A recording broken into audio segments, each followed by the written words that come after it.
Welcome to Let's Talk Pets with your host, Linda Weston, right here on News Talk 107.7 and 1400 The Hub. Good Saturday morning, everyone, and welcome to Let's Talk Pets, a fun program. Very happy to be part of the fabulous Hub family lineup of programs. I'm Linda Weston, your host from Friends of Cookeville Putnam County Animals, a nonprofit, totally volunteer support group for the Cookeville Putnam County Animal Shelter.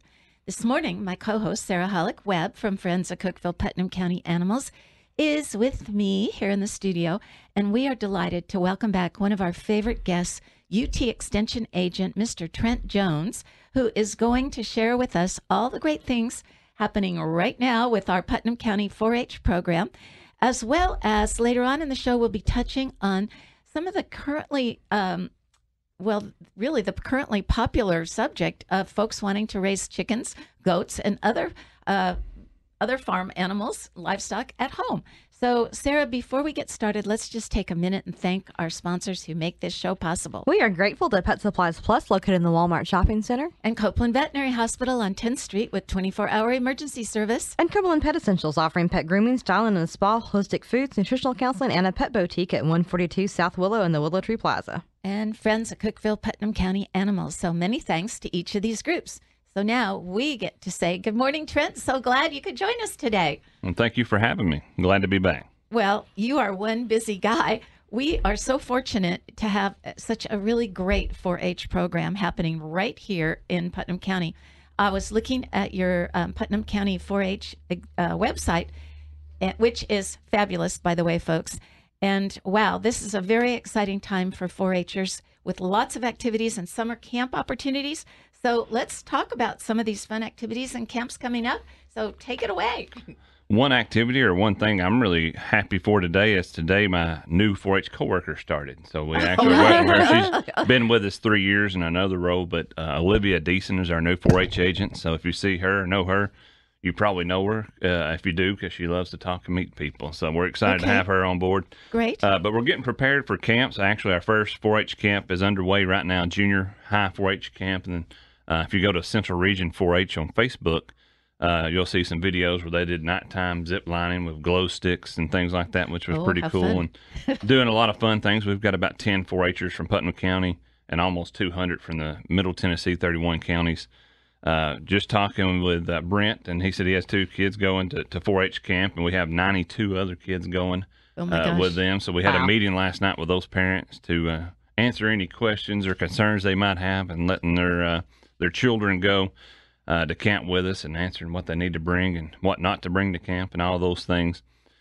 Electric camp is another big one for us at UT Knoxville. So we have almost 10 kids going where they'll learn about science, electricity, energy, renewable energy, and green energy. But also they get to go to Dollywood for a day for free, which is really nice. So, and as you can see, we have lots of other camps on our website. One that I really like now is for our 8th and 9th and all the way up through 12th graders is our FCS behind the scenes.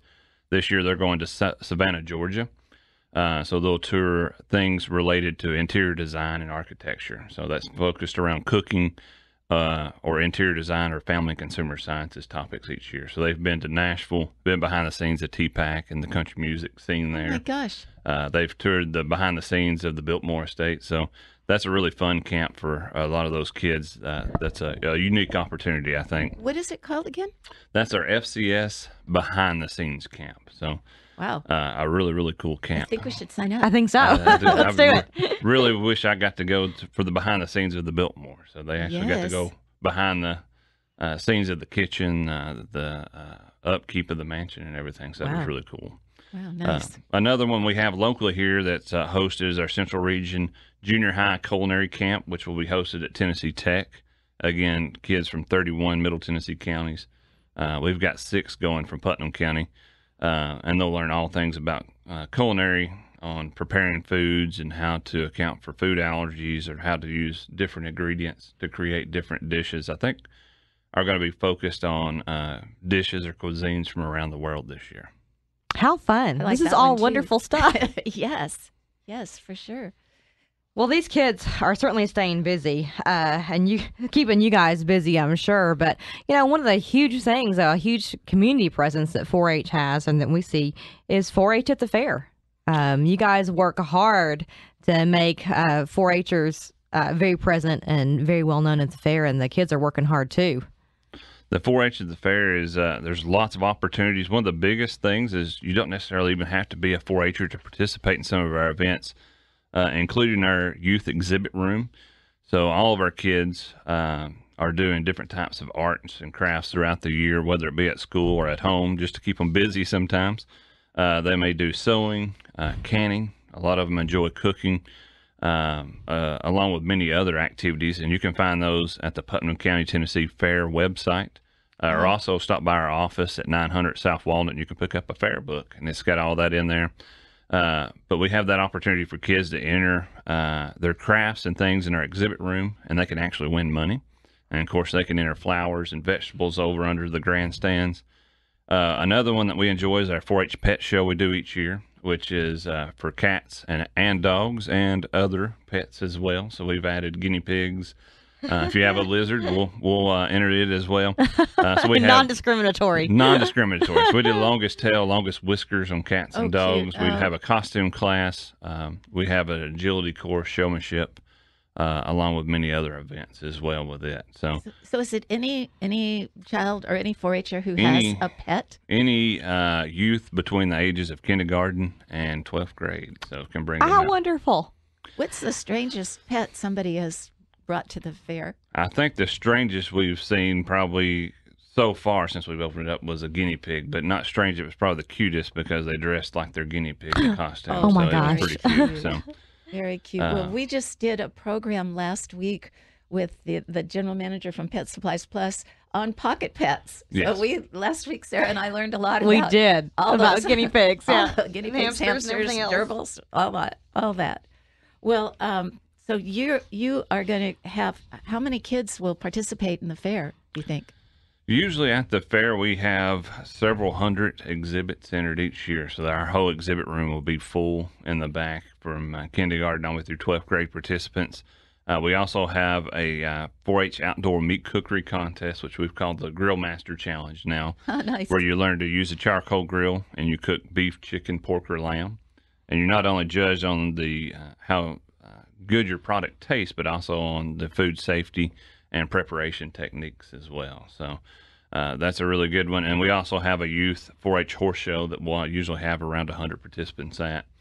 So we have quite a few events. And then obviously me and Mr. Key, my coworker, are pretty busy down at the livestock barn where we have a dairy goat show, meat goat show, dairy cow show, beef show, and also a sheep show throughout the week. So we have all those shows combined will have probably over 2,000 to 3,000 participants in all those shows if you combine them all. So that's a pretty busy week, but a really fun one because you get to see those kids come out and show their project animals and the hard work they've put in that year, and they get to take a little money home as well.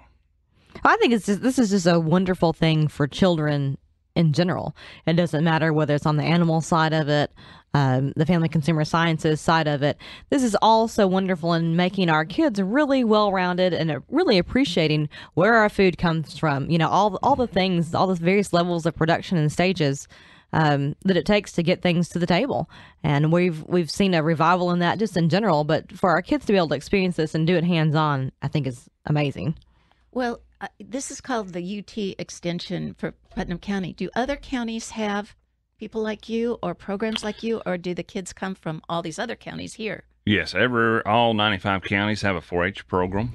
This was the first year in a long time that we had a 4-Her from every county at 4-H Congress, which is held every year in Nashville, Tennessee.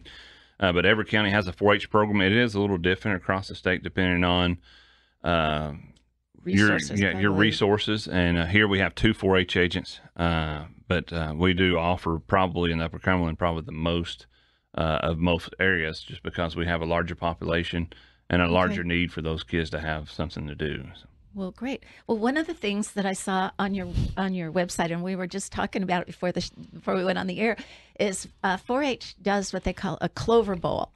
And for those of you at home who might not have been in 4-H like me, the clover, the 4-leaf clover, is the logo of 4-H, and it stands for Head, Heart, Hands, and Health. That's right. And so one of the things that 4-H does is, I guess they do it annually. It's called the Clover Bowl, and it's kind of a Jeopardy, would you say, for kids. So, all right, you guys who have been in 4-H, I Googled some of the questions because the Clover Bowl is divided up into 4th graders, 5th graders, 6th graders, I think. All the way up through 8th. Yes, all the way up through 8th. So there are specific questions that are geared to those age levels, and you can go on. Folks, go on their website. It's really amazing. And click on Clover Bowl, and it'll come up like 4th grade study guide and questions. So I printed out some of the 5th grade questions for Sarah and Trent here. So we'll just see how 4-H, how much 4-H they retained. So the first question is, what is these are 5th grade questions. What are the not to make you nervous? What is the largest rodent found in Tennessee? Largest rodent found in Tennessee. The beaver. The beaver? I didn't even know a beaver was a rodent. I know, isn't that funny? Yeah, I was thinking possum. I didn't. Well, and this says it's also the largest in North America. Yeah. So other people didn't know it was a rodent. I was like, possums are marsupials. I couldn't think of anything else. Okay, so which state produces the most hogs? Hogs. I think that would be either North Carolina or Iowa. Iowa. Good job. All right. Now, this one is interesting. What is the proper name for a single freshwater shrimp? A single one. A single shrimp. Not a school of shrimp, but a single shrimp. A prawn. Okay. That makes sense. Prawn, yeah. Yeah. Let's have a prawn for dinner. A prawn. Okay, now this one I thought was really, really interesting. Why do mice constantly gnaw on something? I don't have a clue. To shorten the length of their teeth. Exactly. Good, Trent, because their teeth never stop growing. Wow. I know. I just thought they were just... I thought they were manic. Like to chew on this. I thought they were just schizophrenic or something. Okay, last one. What is the official state game bird of Tennessee? That'd be the bobwhite quail, I believe. Oh, he's got it. He's got it. That's from wouldn't have known that. Yep. I wouldn't have known that. Anyway, folks, go on their website. It's really fun, and there's a lot of stuff that you can do. And if you need to contact Trent, or if you're interested in getting your children signed up for this, how's the best way to do that? Probably the best way is reach out to us on the phone at 526-4561, or give me an email at jtjones@utk.edu. Well, I think, folks, if you have children and you're looking for some summer stuff for them, go for it. Absolutely. Go for it, because it's a wonderful program. All the things they're doing are so exciting, and the kids will just have a great time. So we've got lots more to talk about. Let's just take a quick break. Don't go away, because we will be right back with more Let's Talk Pets on News Talk 107.7 and 1400, The Hub. Copeland Veterinary Hospital is a full-service veterinary hospital, including 24-hour emergency assistance, and is located at 821 East 10th Street in Cookeville, focusing on providing the highest quality care to clients and patients through our devotion to client communication, commitment to excellent medical care, and use of innovative diagnostics. Founded in 1970, our veterinarians and support staff can provide a progressive, beneficial, and effective impact on your pet's health. Open Monday through Thursday, 7:30 a.m. to 7:30 p.m., Friday, 7:30 a.m. to 5:30 p.m., Saturdays from 8 a.m. to noon, and closed on Sunday. Pet Supplies Plus, located in the Walmart Shopping Center on South Jefferson, is open 9 a.m. to 9 p.m. daily, specializing in pet foods, treats, and edible chews, pet toys, and apparel, pet supplies of all kinds, grooming and health, as well as flea and tick items, offering all major brands and a large selection of natural foods and treats made in the USA. Fish, reptiles, ferrets, and other very small pets available. Cumberland Pet Essentials has been serving Middle Tennessee since 1989, offering dog and cat grooming and styling. In their natural pet market, they sell dog and cat supplies, accessories, and high-quality trusted brands of food and treats. Owner Karen Rataco is an ISCC certified pet stylist and a certified pet nutritionist. She offers free nutritional counseling, helping owners make healthier choices for their pets. Their store hours are Monday through Saturday, 8 to 5 p.m., located at 142 South Willow Avenue in the Willow Tree Plaza. Give them a call, 931-528-7711, Cumberland Pet Essentials. Welcome back to Let's Talk Pets with me, your host, Linda Weston, and Cookeville, Putnam County Animal Vice President Sarah Hollick-Webb on News Talk 107.7 and 1400, The Hub. So Sarah and I have been talking today with UT Extension Agent, Mr. Trent Jones, about all that is going on with the 4-H in Putnam County. One of the programs that 4-H does is raising chickens, which lots of folks right now seem to be interested in doing. So let's for a little bit, let's talk about what we need to know about the dream of being able to go out in your backyard and collect some eggs for breakfast. So tell us about raising chickens. Our 4-H chick chain project is probably one of my favorite animal science projects for our kids. For one thing, the chickens are a lot cheaper than a big show steer or Sure. A nice horse. Plus, they learn that responsibility, and then they get rewarded, like you said, with a farm fresh egg for breakfast or for dinner if they want to. But our program starts off where you purchase 15 baby chicks. They come to you hopefully in the mail in March. You come to the office, pick them up, and we're going to teach you how to raise those baby chicks. For instance, a lot of people don't realize they have to be kept at around 100 degrees under a heat lamp for that first couple of weeks, and you just drop that temperature down until about right now where it's 80 degrees outside. So those chick chain chicks that our 4-H'ers got this year are starting to make their way out of the brooding box outside into their coop at this time of the year. And they'll start growing quickly. At this time, they increase their feed from what we call a grower ration to a layer ration, which is higher in protein for the feed. And those hens will start growing and start laying eggs, hopefully for them by about August or September, which is when we'll have our show. Wow. Well, and chicks are just a huge thing. That's become everyone's backyard kind of livestock, it seems like. Oh, yeah. And what we see is that, often people purchase these chicks and really don't know how to properly care for them. So to have a program like Chick Chain that takes your kids from start to finish and the right way to do things is amazing. We often see that people don't really know to keep their chicks warm and dry. That they think it's okay to give them some straw and to throw them outside, or that they don't know the appropriate pellets and feed to give them. So it's wonderful to have something like this that takes them through the steps beginning to end and the right way to do it. Well, absolutely, just what you said, especially with children, because I think it teaches them the responsibility of, hey, just what Sarah said, you can't just bring it home and let it fend for itself. And our Upper Cumberland Extension team, that's all of our Upper Cumberland counties here, have done a small backyard flock or small farmers education series that focused on raising poultry in your backyard. And I know they probably will offer that again this year. So that's something you can keep an eye on our Facebook page. Probably they may be offering that again this year. What are the basics that you need for poultry in your backyard? For the basics for poultry in your backyard, the biggest thing is as far as keeping them safe is something to protect them from predators, because we do have a lot of that here in Tennessee. So possums, everything from possums to even weasels and things like that, and raccoons. But also they need fresh water daily, and they need food, access to food at all times. So you just keep that food flowing. So that's one thing where parents start to tell me that they start getting a little expensive when they turn into hens. They eat all day long, but they need free access to feed, and their water needs to be cleaned daily. Well, chicks are just a small amount of what we're seeing become popular as kind of backyard livestock or hobby farming. We're seeing so many hobby farms pop up with goats and sheep and others, and small livestock in general. Oh, miniature cows. Oh, that's adorable. That's a huge thing right now.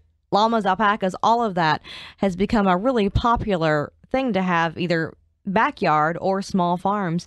And again, kind of what we're seeing is that maybe we might not exactly know what we're getting into when we go out and get some of these cute fuzzy animals, be it the alpacas or the mini cows or something like that. So I guess as people want to explore this, they should reach out to the local extension agent. Yes, reach out to myself or Wayne Key as our Putnam County agriculture agent. You can reach us at 526-4561, and we have lots of information that we can provide. So there's lots of programs as well. A couple of years ago, right before COVID and coming out of COVID, We had a small farmers or new farmers kind of expo or class, and now they have a master farm manager class, I believe it is called, Great. where you can get lots of information. We also have a great resource here in our county with Alan Galloway, who is our regional ag economist. Okay. So he is really good at helping people with budgets and realistically, before they jump in, head over heels into it, to kind of lay out a budget and talk about feed cost, everything from fencing to shelter and all those things with you. So we have lots of benefits or resources we can assist you with before you jump into that. Yeah, this is something. Yeah, this is what you want to explore before you actually do the purchase of these animals. Just because you have a fence and some property doesn't mean that you're ready to bring animals onto your property. Every type of animal has different fencing requirements, different feeding requirements, different animals that they are okay with, and some that they're not so okay with. It takes a lot of work and research to be able to understand what your commitment is, both time, money, and on land expense as well. Well, one of the things we talked about with Trent when he was here the last time that sort of surprised me was the amount of land that you need to have to raise some of these animals.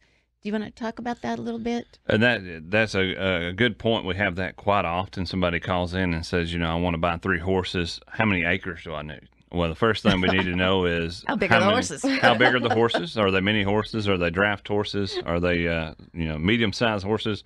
But also, what type of forage do you have? And by that I mean, what kind of grass do you have? Is it all full of weeds and poisonous plants to that horse, or they don't think about the pasture maintenance and the cost of that as well, or that if you don't have that amount of pasture, you can supplement by feeding hay, and they're going to need some grain as well. So typically, we don't give you an idea on how many animals per acre until we learn a little bit about your operation. Sure. How many acres of, you can have 20 acres, but if, 18 of it's forested, that's not going to work very well. You may only be able to have 3 or 4 goats on that. So. Okay. Are there farm animals that do better by themselves or with other farm animals? And the reason I ask that is when we had our guest last week talking about pocket pets, he was saying, oddly enough, hamsters like to be single pets. They don't do so well with others, whereas guinea pigs like to have a companion. So is that the same with livestock or farm animals? It is sometimes. I know there's different types of animals, especially horses, sometimes that don't get along with the other livestock animals. But a lot of times we see co-grazing sheep or some type of small ruminant with cattle. Okay. There's a benefit in parasite control in doing so. Oh, okay. And also they graze at different heights on that grass. A lot of times if you turn goats out, they're going to eat the browse and things, the things that the cows won't eat. They'll follow through and clean all that up. So a lot of times co-grazing is a big benefit, and we do have some farmers around here that do that. And then, of course, you have a lot of people that turn their miniature donkeys and some of those things out, or llamas or alpacas out with their goats or sheep as kind of predation control animals. So. Well, it's always a lot of fun, and there's so much to learn. This is something that I think we have kind of gotten carried away with, and that people love the llamas. They love all the cute furry things, and like I said, it's so easy to kind of impulse buy and not really have your full setup. And it is so much harder. It's harder on you. It's harder on the animal to do it on the back end than to just go ahead and have this all prepared on the front end. Lessons are often learned coming back around in a very hard way rather than doing it the right way when you start out. Well, and you're talking about loss of life too if you don't do it correctly. I love the idea that you guys are doing like a master farm program to kind of help people ease into this whole thing. Exactly. And through that program, they'll learn all about budgeting, what those animals need, nutrient requirements.